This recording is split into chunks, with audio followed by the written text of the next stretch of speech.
할렐루야. 오늘 이렇게 복된 주일에 초청되어 오시고 또 함께 예배드리는 모든 성도님들 주님의 이름으로 축복하고 사랑합니다. 우리 이 시간 제가 잠깐 기도하시고 우리 찬양 드리시면서 함께 예배로 나아가시도록 하겠습니다. 제가 기도하시겠습니다.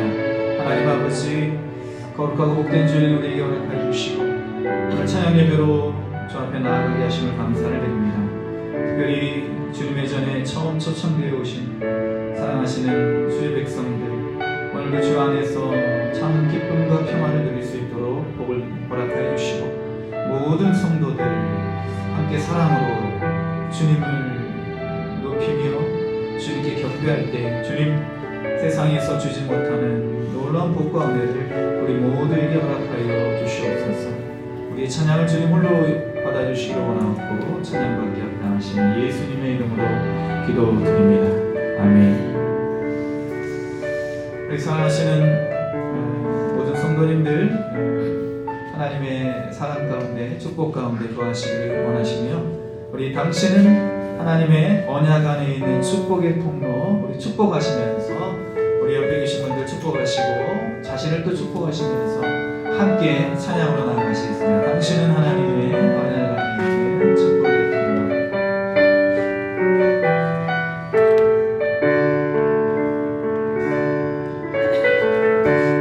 당신은 하나님의 언약 안에 있는 축복의 통로. 당신을 통하여서 열방이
우리 함께 기쁨으로 찬양 드릴 때 나를 사랑하는 주님, 나를 위해 죽으시고 부활 승천하셔서 나의 주가 되셨네요. 기쁨으로 찬양 드리도록 하겠습니다.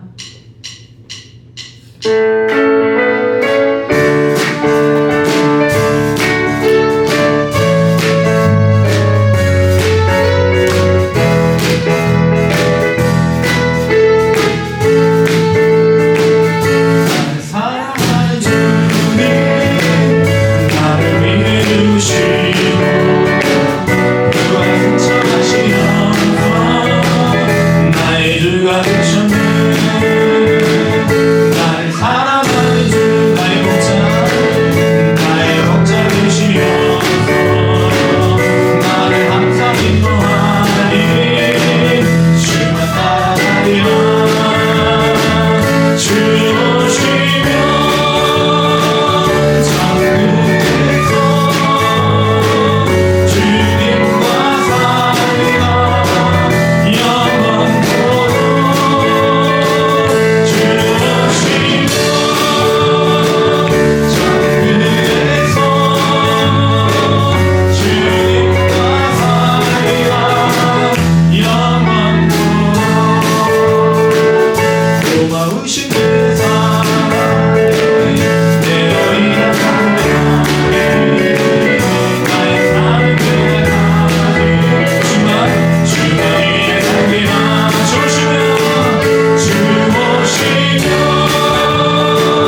참 안식과 쉼이 있는 줄 믿습니다. 위로받고 살고 파서 우리 집 앞에 나온 모든 분들 우리 주님의 위로와 평강이 충만하게 되는 제가 될 줄 믿습니다.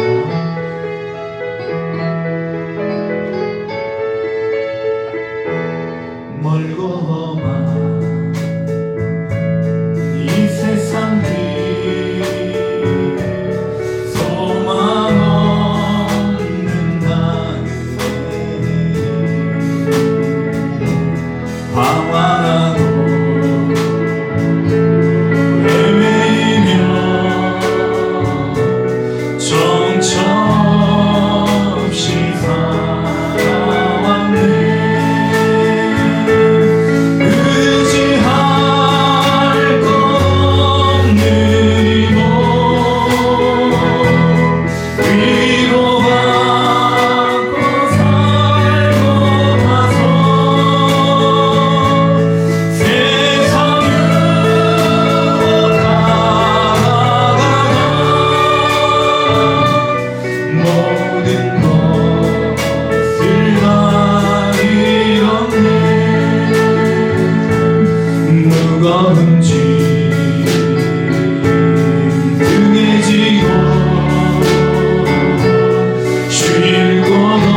거룩하시고 자비로우신 하나님 아버지, 온 우주 만물을 지으시고 지금도 여전히 주관하고 계시는 하나님 아버지께 찬양과 경배를 올려드립니다.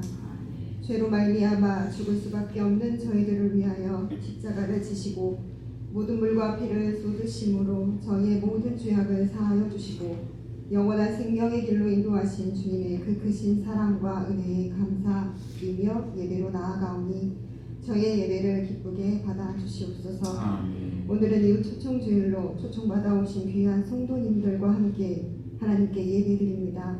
하나님의 자녀로 살아가는 복이 가장 큰 복이요 능력임을 고백하며 그 복을 함께 누리기를 소망하오니 이 시간 이곳에 온전히 임재하셔서 역사하여 주시옵소서. 아멘. 저희가 누려왔던 모든 것들이 지나왔던 모든 시간과 걸어왔던 모든 순간들을 당연하게 여기며 살아왔음을 고백합니다. 내가 내 삶의 주인인 것처럼 살아온 저희들의 교만을 고백하오니 용서하여 주시옵소서. 오늘도 하나님의 자녀로 살며 이 시간 찬양하고 예배하는 것이 당연한 것이 아니라 하나님의 은혜임을 고백하며 저희들의 더러워진 발을 내어놓사오니 깨끗이 씻어주시옵소서. 광야의 길을 걸을 때에야 홍해를 건너는 기적을 볼 수 있고 만나를 맛볼 수 있고 메추라기를 먹이시는 하나님을 만날 수 있으며 마라의 물을 마시며 기뻐할 수 있음을 말씀을 통해 깨닫습니다. 이스라엘 백성들이 걸었고 우리가 걸어갈 모든 인생의 광야에서 항상 함께 하시는 하나님의 목소리에 순종하며 끝까지 승리하는 순전한 믿음의 성도들이 다 되게 하여 주시옵소서. 공의로운 일을 행하시며 억압당하는 모든 자들을 위하여 심판하시는 하나님, 전쟁과 자연재해로 인하여 고통과 절망 가운데 있는 그들을 위로하여 주시고 진정한 평화와 공존으로 회복되도록 친히 간섭하여 주시옵소서. 이 나라와 민족이 하나님의 은혜를 잊어버리고 어리석은 길로 나아가기를 멈추게 하시옵소서. 하나님께로 돌아와 하나님의 율례를 따르며 하나님의 규례를 지켜 행하게 하시옵소서. 위정자들이 자신들의 명예와 욕망을 채우기 위하여 휘둘렀던 힘과 권력을 나라와 국민들의 안위를 위하여 사용할 수 있도록 지혜를 허락하여 주시옵소서. 하나님께서 세우신 동문교회가 하나님의 사랑 안에서 서로 하나가 되게 하시고 세상을 향해 천국 소망을 선포하며 구원으로 생명으로 인도하는 하나님께서 위임하신 거룩한 사명을 온전히 감당해 나아가는 작지만 큰 능력을 나타내는 교회가 되게 하여 주시옵소서. 말씀의 거울에 날마다 우리를 비추며 살펴 우리의 온몸과 마음을 정결하게 씻어 하나님 보시기에 가장 아름다운 모습으로 하나님을 섬겨 나아가는 저희 모두가 되게 하여 주시옵소서. 말씀을 보는 우리의 눈의 지경이 넓어지게 하시고 저희의 기도가 더욱 깊어져서 날마다 하늘을 사는 성도들이 다 되게 하여 주시옵소서. 육신의 연약함과 삶의 무게로 지쳐 주님의 은혜를 구하는 성도들의 간절한 기도에 응답하여 주시고 주님의 선하신 능력으로 안아주시고 그 크신 팔로 붙드사 주님만을 의지하는 믿음으로 승리하게 하여 주시옵소서. 오늘도 귀하신 하나님의 말씀 들고 단 위에 서신 목사님을 성령의 충만함으로 붙들어 주셔서 저희를 향하신 하나님의 뜻이 온전히 선포되게 하시고 저희의 심령 가운데 온전히 새겨지는 역사가 나타나게 하시옵소서. 이 시간 은혜 받기 위하여 예배하는 예배자가 아니라 구원을 기뻐하며 하나님을 예배하는 참 예배자가 되기를 간절히 간구하오며 예수님의 이름으로 기도드립니다. 아멘.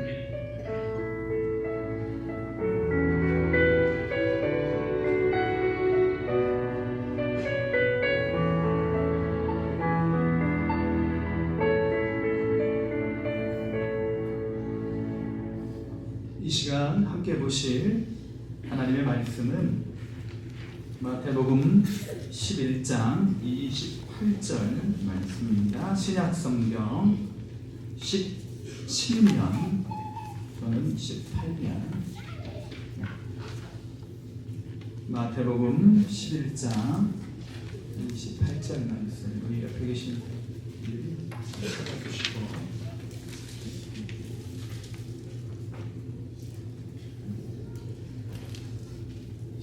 17년 18 신약성경입니다. 제가 봉독해 드리도록 하겠습니다.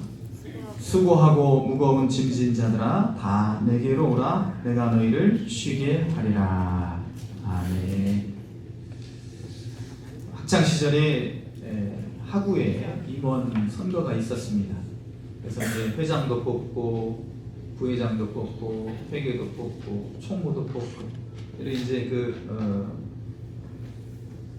이런 과를 운영해갈 그런 임원들을 뽑는데 그 중에 이제 감사 아시죠? 감사 이제 아직 이제 잘 되고 있는지 안 되고 있는지 그런 것들을 이제 살펴보고 시정해주고 하는 그런 감사 후보로 지금도 이름을 잊어버리지 않고 있는데 박영진 후배가 나왔습니다. 둥둥하고 이제 지금 신학을 해서 합동층 목사님으로 계신 걸로 알고 있는데 자신의 이제 정경 발표를 이렇게 합니다. 정경 발표를 성능 좋은 자동차라도 브레이크가 없으면 무용지물입니다. 나는 성능 좋은 차가 과속하지 않도록 잡아주는 브레이크가 되겠습니다. 좋은 브레이크가 되겠습니다. 아주 짧은 정견 발표였는데 지금까지 그 발표를 잊어버리지 않고 있어요. 그래서 아무리 성능이 좋아도 자동차가 과속을 하거나 아니면 멈추지 못해서 다른 곳으로 돌진하다 보면 이제 큰 사고로 이어질 수 있기 때문에 흉기가 될 수 있기 때문에 브레이크 역할은 굉장히 중요하다고 할 수가 있겠습니다.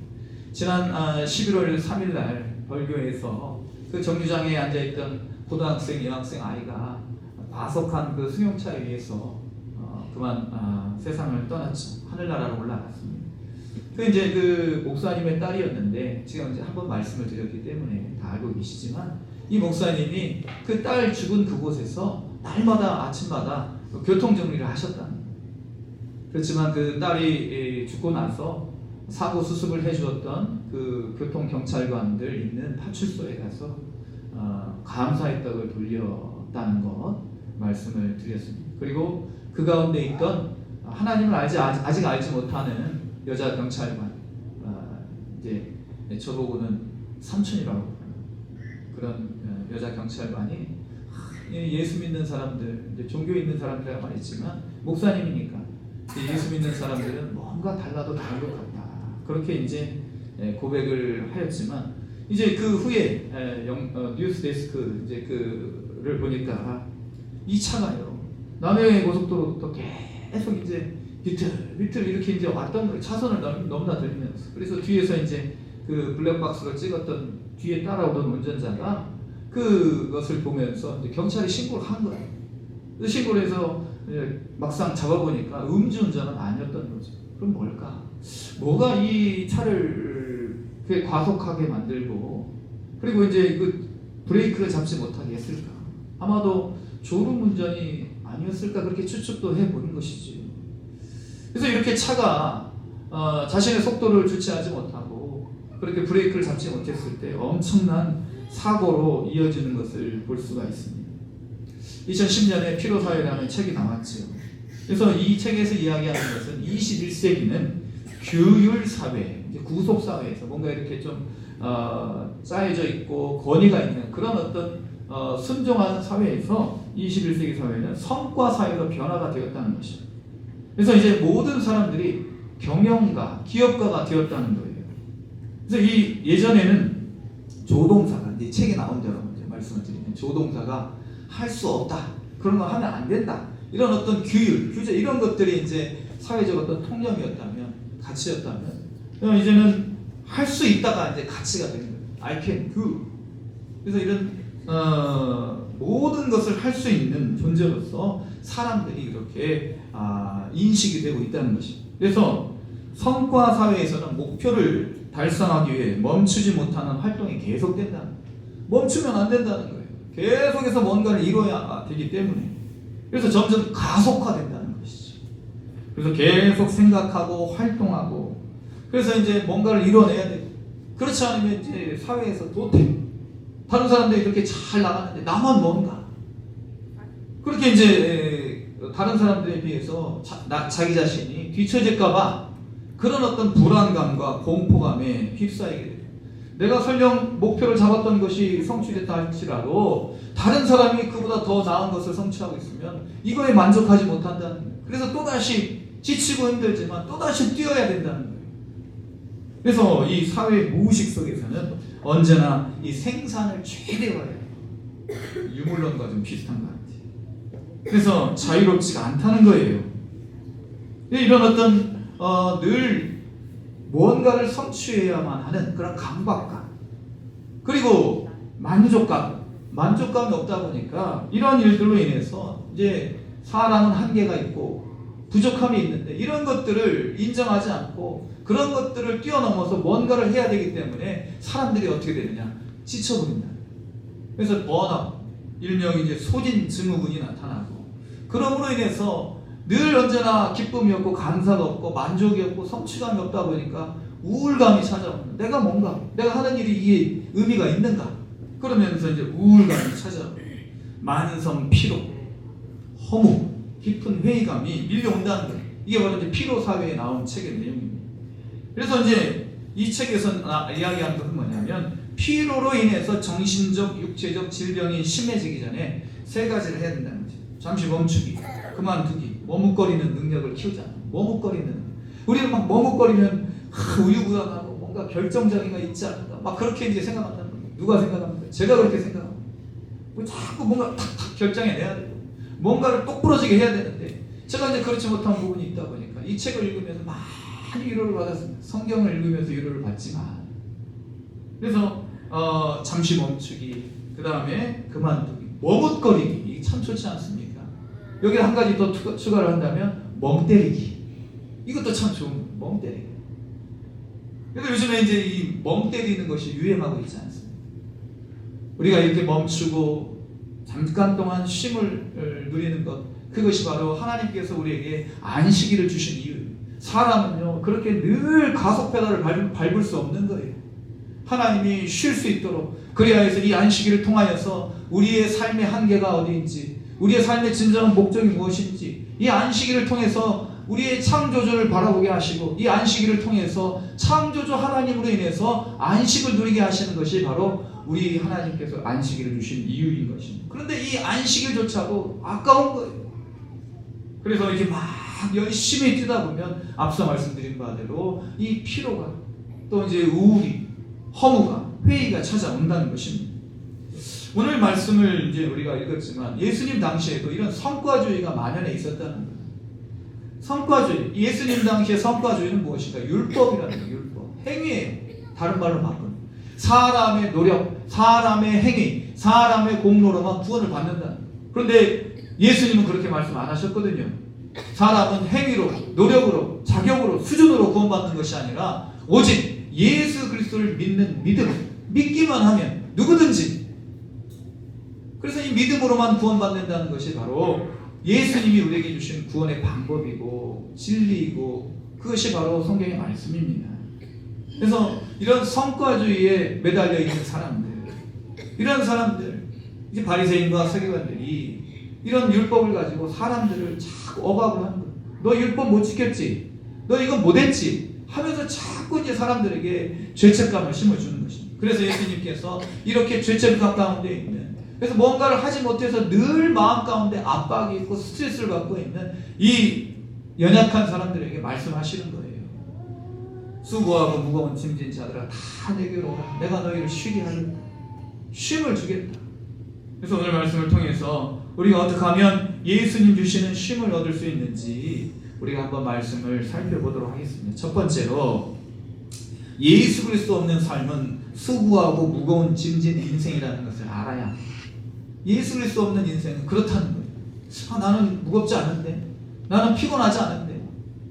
물론 그렇게 생각할 수도 있지만, 이제 우리는 이런 삶에서 얻게 되는 그러한 피로 말고, 우리의 진정한 삶의 두려움, 공포를 주는 것, 우리를 무겁게 억누르는 것이 무엇인가를 알아야 된다는 것입니다. 그것은 바로 죄와 죽음입니다.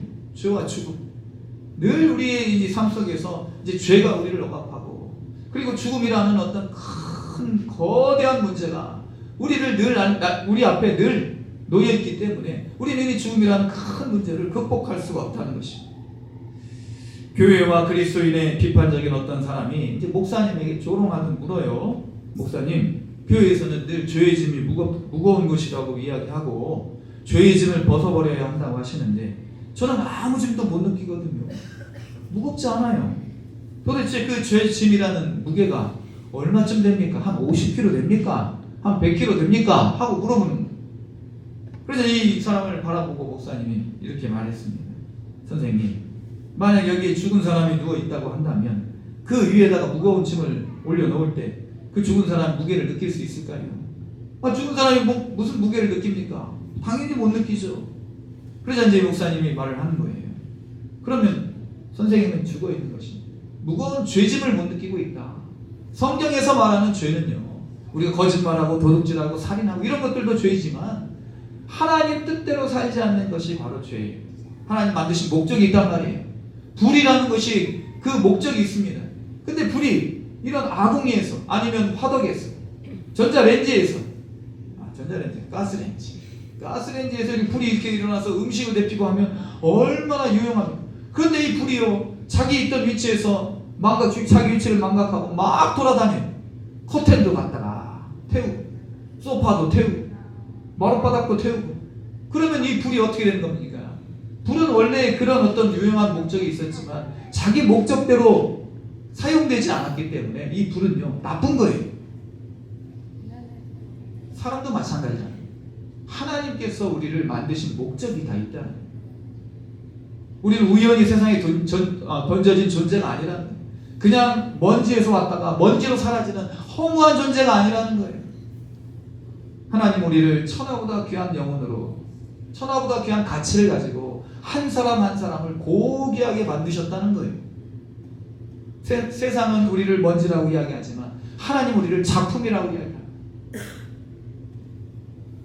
그래서 우리 인간에게 있어서 이런 어떤 삶의 문제, 죄의 문제, 또 죽음의 문제를 우리가 인식하지 못하고 있다면 우리는 성경 말씀대로 살았으나 죽은 자가 될 수밖에 없다는 것입니다.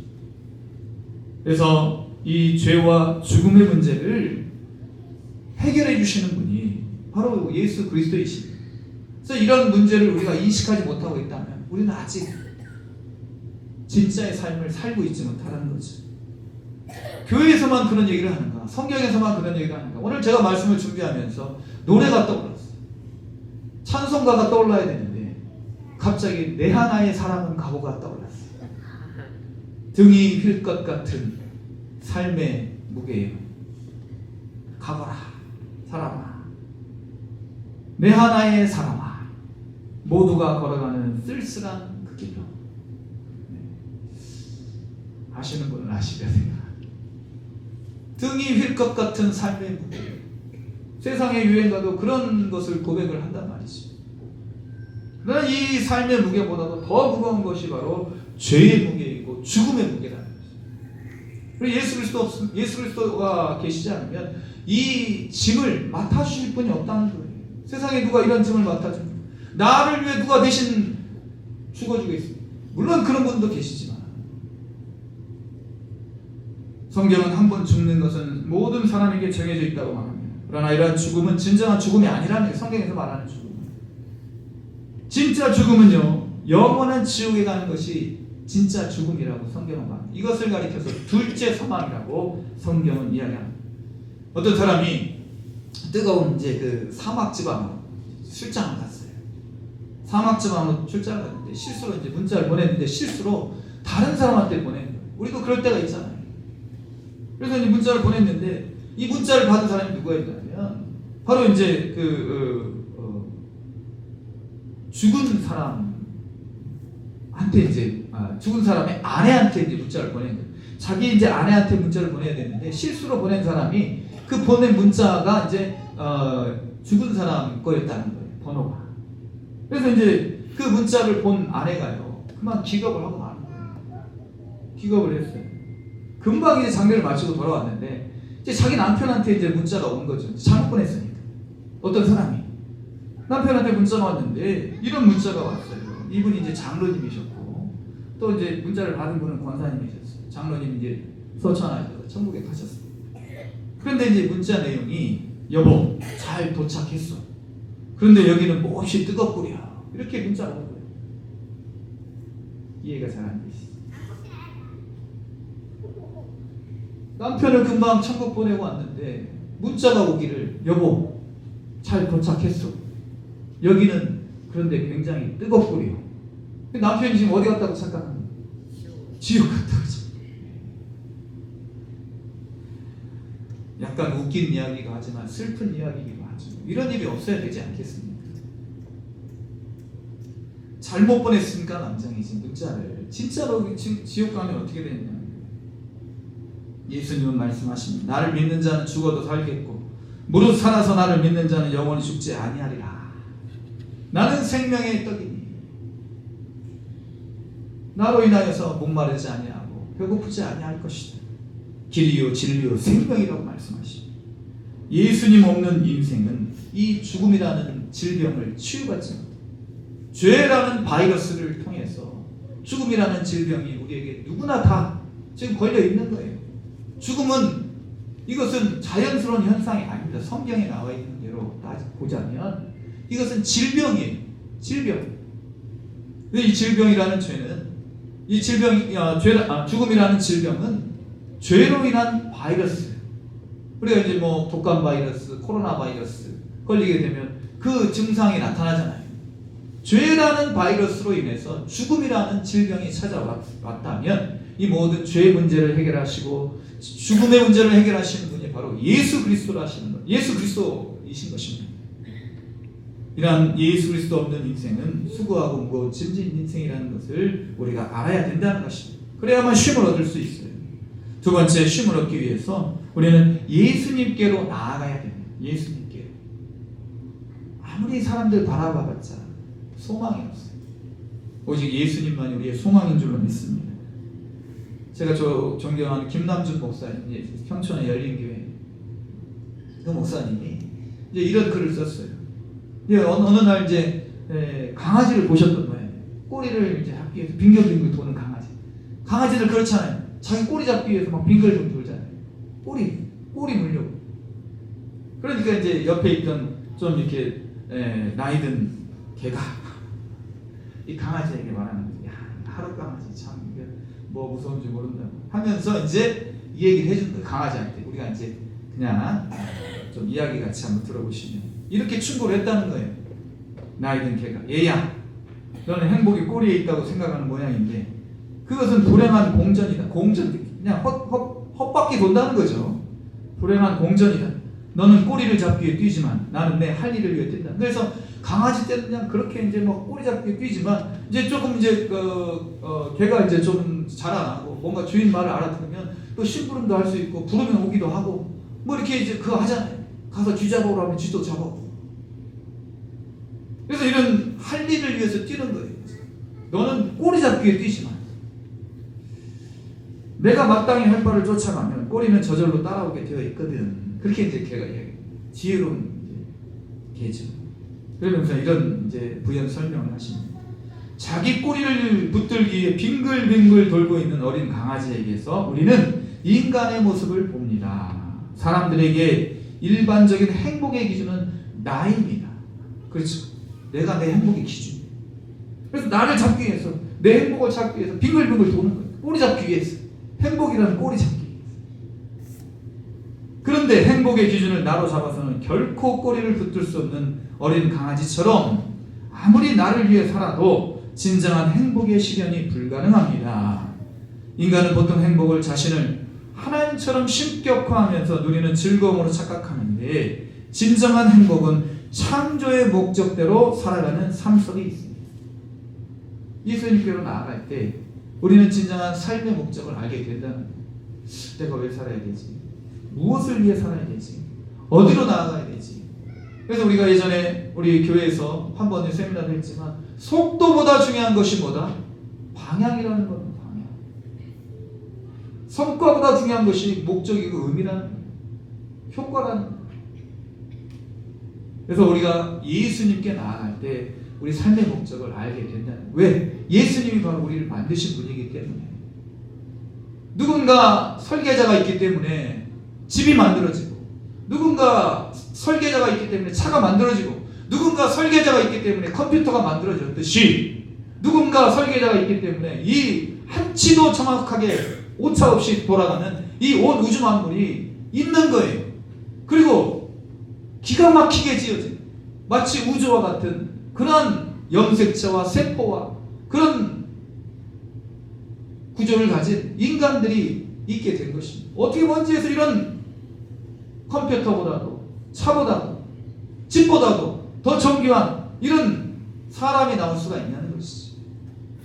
누군가 만들었기 때문에 그렇게 우리가 이 땅에 있다면 그 만드신 분이 우리를 만드신 목적대로 앞서 말씀드린 바와 같이 그냥 막 불이 막 여기저기 돌아다니면 산에도 돌아다니고 들에도 돌아다니고 산불도 나고 이런 뭐 불이 나듯이 그런 삶이 아닌 만들어진 목적대로 살아가기 위해서 우리는 창조하신 예수님께 나아가야 된다는 것입니다. 왜 우리가 예수님께 나아가지 못하는가?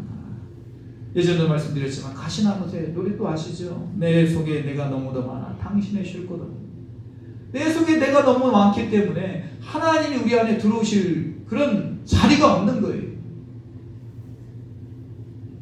그래서 우리는 내 자신의 이 빈자리를 마련하고 이 중앙에 가장 중요한 곳에 우리 예수님을 모시게 될 때 예수님이 우리의 파일럿, 조종사가 되셔서 우리의 삶을 이끌어 주시고 우리가 헛된 삶을 살지 않도록 우리를 인도해 주실 줄로 믿습니다. 참된 쉼은요 예수님께 있는 거예요. 그리고 세 번째 마지막으로 참된 쉼은 영생. 우리가 주일날 와서 이렇게 안식을 누리시면서 내 삶의 창조주가 누구신가? 내가 이렇게 성과를 위해서 이 세상을 열심히 살았지만 이것이 진정한 내 삶의 성과가 아니구나. 그런 것들을 알게 되고 깨닫게 됨으로 인해서 내 한계를 인식하는 것이 바로 우리의 참 쉼이라면 그 쉼을 넘어서는 진정한 쉼이 있습니다. 영원한 쉼이 있어요. 그것이 바로 영생이죠. 1980년 3월 프랑스 파리의 브루셀 병원에 한 폐수종 환자가 입원을 했습니다. 이 환자는 병원에 입원해가지고 한 달 동안 문자 그대로 발악을 했어요. 소리를 지르고 찾아오는 사람들이 막 고함치듯 그런 고함을 치면서 막 절규를 했습니다. 그러면서도 그는 죽음에 대한 공포 때문에 아내에게 병명을 묻지도 못하는 거예요. 그리고 아내도 남편에게 병명을 말할 수가 없었습니다. 결국 이 환자는 1980년 4월 16일 입원한 지 한 달 만에 세상을 떠났습니다. 이 사람이 바로 누구냐? 프랑스 실존주의 철학의 대가 사르트르. 실존주의란 무엇인가? 나는 무엇인가? 그리고 나는 무엇을 해야 하는가? 이거 다 누구나 다 이런 질문이 있지 않습니까? 나는 누군가? 나는 무엇을 해야 하는가? 그래서 이런 질문에 답을 얻기 위해서 선택적으로 나는 무슨 행동이든지 해야 된다는 거예요. 그래서 모든 행동의 주체가 누구냐? 자기. 그래서 인간은 태어난 이상 자율적으로 자신의 선택을 해야 되고 그리고 이런 선택으로 인해서 불안감이 몰려올지라도 그래도 우리는 그런 자유를 통해서 자신의 미래를 주체적으로 만들어가는 존재라고 이렇게 얘기합니다. 실존주의. 그러니까 이 모든 실존주의에는 유실론적 실존주의자도 있고 무실론적 실존주의자도 있지만 삶의 주체가 바로 나이지만 무실론적 실존주의자는 삶의 주체가 나이고 책임도 내가 진다는 거예요. 그래서 종교를 인정하지 않죠. 무신론적 실존주의자는 사르트르 같은 사람들은 왜? 이 사람들은 신이 사람을 만들었다는 것을 믿지 않아요. 인간이 목적이 생겨버리니까 인간의 목적이 이미 정해져 있다고 그렇게 우리 종교에서는 이야기를 하고 저도 그렇게 얘기를 하니까 그러면 우리가 목적대로 살기 위해서는 노력할 필요가 없네. 이런 어떤 잘못된 행동 방식 결론이 나와버리기 때문에 신의 존재를 부정하는 거예요. 그렇지만 우리가 목적대로 살아가면 우리의 삶이 더 기쁘고 우리의 삶이 더 소망이 있고 더 복된 삶이 되는데 그런 것들을 인정하지 않는 거예요. 그래서 사르트르는 모든 인간이 자신의 삶의 주체이고 자율적으로 자유를 누리고 살아야 된다. 죽음 앞에서도 우리는 초연해야 된다. 그렇게 가르치는 거예요. 내가 선택했기 때문에 죽음이라는 것을 선택할 수 있다. 나는 죽음이라는 것을 선택할 수 있다. 그런데 앞서 말씀드린 바와 같이 죽음을 선택한 게 아니에요. 거부한 거예요. 발악을 한 거예요. 그러니까 이제 이 사르트르를 저격했던 프랑스인들이요. 이 모습을 보면서 쉽게 말하면 애들 말로 멘붕에 빠진 이게 뭐냐? 평상시에는 주체적인 존재로 우리 모든 인간은 모든 삶에 대해서 다 책임을 져야 됩니다. 거기에 대해서도 그리고 책임을 지면서도 우리는 거기에 대해서 의연해야 돼. 그런데 의연하지 않았거든요. 그리고 왜 이렇게 사르트르가 험한 모습을 보였을까? 죽음이라는 이 삶의 마지막 종착역에서 왜 선택을 하지 못하고 그 죽음을 받아들이지 못하고 왜 거부하고 그것을 두려워했을까? 그래서 이제 사람들이 이해를 못하는 거예요. 답을 못 얻는 거예요. 그런데 프랑스의 한 지방의 일간지 한 기자가 이렇게 사르트르의 모습을 보면서 한 줄로 논평을 했습니다. 사르트르는 돌아갈 고향이 없었기 때문에, 돌아갈 고향이 없었기 때문에 두렵고 힘든 거예요.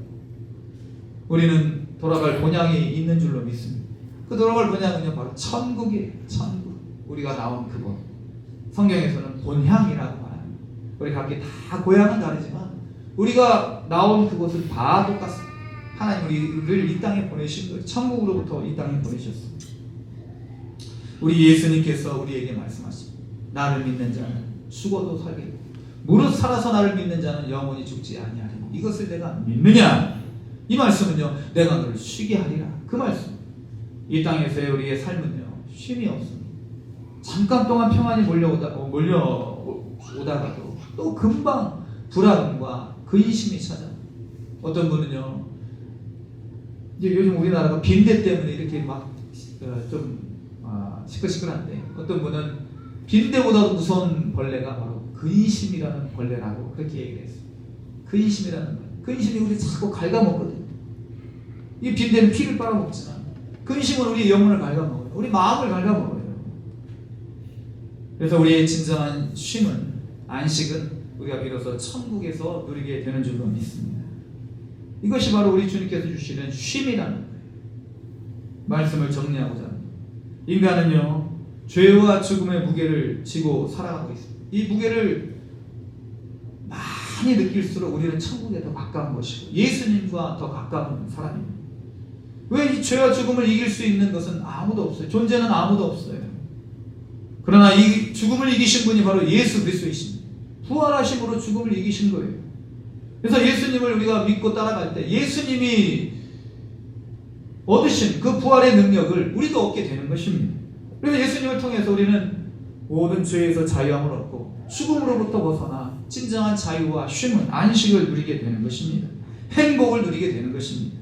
나를 바라보면요 꼬리를 잡는 강아지처럼 그냥 공전할 뿐인 것입니다. 빙빙 도는 거예요. 뭔가 한 것 같은데 아무것도 한 것이 없어요. 그냥 세월 지나가고 그렇게 허무하게 끝나는 인생이 되고 마는 것입니다. 인생의 방황을 끝내려면 예수님을 만나야 돼요. 신앙의 방황, 좋은 교회를 만나야 할 신앙. 이것은 교회마다 다 이제 그렇게 주장하고 있는 것입니다. 오늘 이렇게 초청받아서 오신 우리 사랑하시는 초청자분들, 그리고 우리 모든 성도님들, 예수 그리스도를 만나시고 참 쉼을 얻으시기를 바랍니다. 예수님 안에 참 행복이 있어요. 우리 예수님 가까이 삶의 중심으로 모시고 그와 같이 예수님 주시는 영생을 다 얻으시고 천국에서 영원토록 쉼을 누리는 그런 마지막 궁극적인 복까지 누리실 수 있기를 또한 주님의 이름으로 축복을 드립니다. 기도하시겠습니다. 거룩하신 하나님 아버지, 주님의 은혜 가운데 오늘도 하나님의 귀한 전에 초청받아 오신 우리 모든 사랑하시는 주의 백성들, 또 먼저 믿은 저희들 함께 주의 말씀을 살펴보았습니다. 오직 주님만이 우리의 영원한 생명이시고 기쁨이시고 우리에게 쉼을 주시는, 복을 주시는 분임을 이 시간 우리가 다시 한번 깨닫고 주님만을 우리의 삶의 중심으로, 주인으로 모시고 살아갈 수 있는 복된 주의 백성들 되게 하여 주시옵소서. 우리에게 쉼을 주시는 예수님의 이름으로 기도드립니다. 아멘. 찬송가 569장 찬양 드리겠습니다.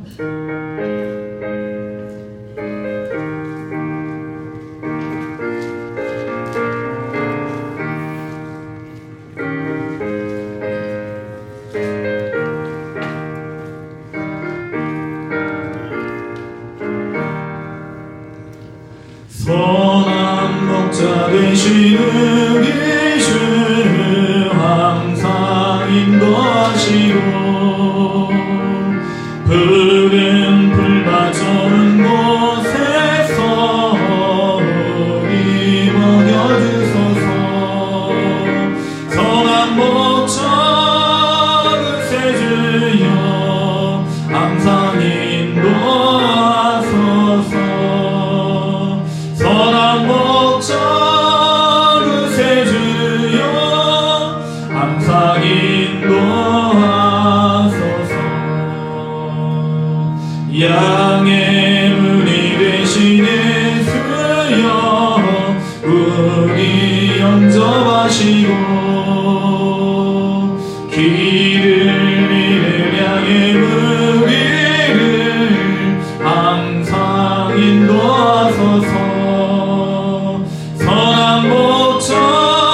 일찍 주의 뜻을 따라서 살아가게 하시고 주의 크신 사랑 베푸사 따라가게 하소서. 선한 목자 주여 항상 인도하소서. 선한 목자 주여 항상 인도하소서.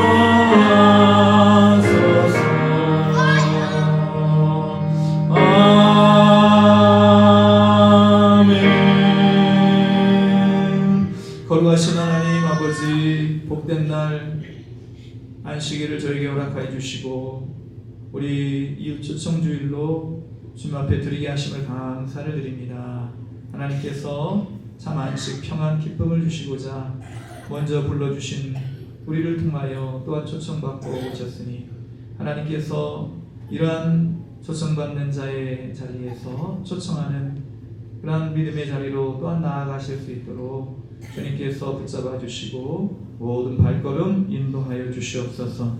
주님께서 주신 것 주님의 것으로 인정하고 구별하여 주님께 드리니 주님 이 모든 예물을 받아주시고 특별히 고난 중에도 함께 하신 하나님 감사하며 영광 나타내시기를 위하여 감사를 드리오니 주님께서 모든 고난 가운데 이길 수 있는 힘과 능력 더하여 주시고 더 큰 감사의 은총을 베풀어 주시옵소서. 건강 주심을 감사하여서 주께 예물을 드리오니 주님께서 영육간에 더 강건함으로 은총을 베풀어 주시옵소서. 주님의 나라와 주의 성전을 위하여 드리는 예물도 친히 받아주시고 하나님 귀한 전이 하나님 영광 나타낼 수 있는 예수 그리스도가 머리 되시고 주인 되시는 귀한 성전으로 주 앞에 설 수 있도록 쓰여지는 귀한 예물 되게 하여 주시옵소서. 우리 이 모든 예물 주님께서 온전히 흠양하여 주시기를 원하올 때에 우리의 모든 것 되신 예수님의 이름으로 기도드립니다. 아멘. 교회 소식 말씀드리겠습니다. 오늘 초청되어 오신 모든 주의 백성들을 주님의 이름으로 환영합니다. 다음 주 일부 예배 후에 2024년도를 위한 공동 의회가 있습니다. 신방문 하시는 분 말씀해 주시고 온라인 예배에 참조해 주시고 한영분을 예천도 힘쓰는 우리 모두가 되기를 바랍니다. 12월 예배위원들께서는 주부와 게시판에 참조하시고 기도 준비해 주시기 바랍니다. 오늘 우리 초청되어 오신 분들 계시는데 일어나지 마시고 우리 환영하는 노래 주의 사랑으로 환영합니다. 주의 사랑으로 사랑합니다. 우리 환영하는 노래 부르시면서 환영해 드리도록 하겠습니다.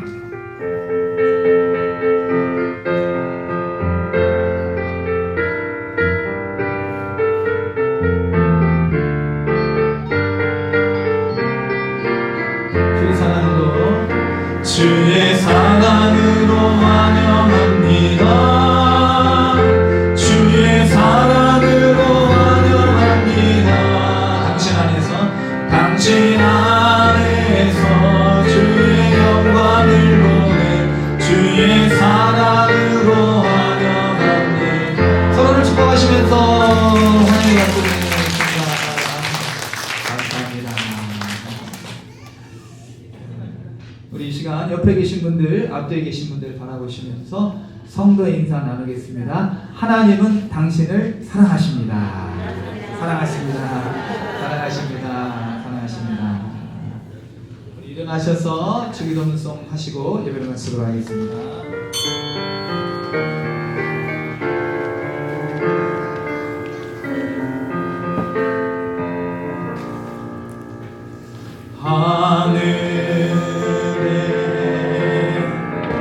계신 아버지 이름 거룩하사 주님 나라 임하시고 드시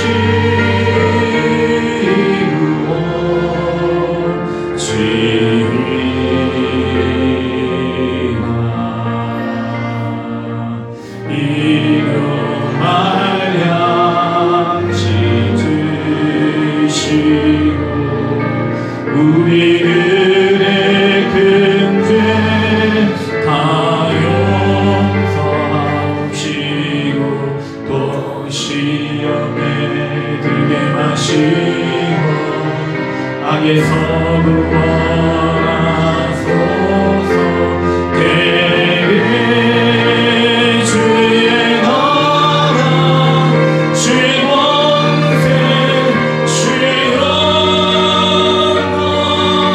영원히 아멘.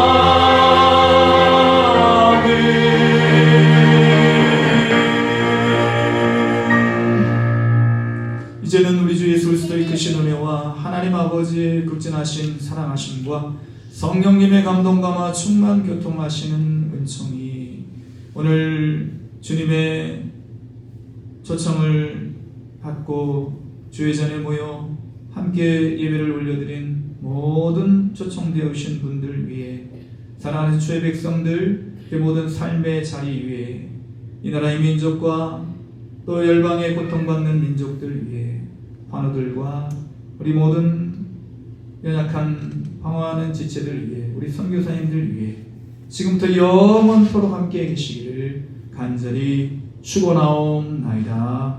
아멘.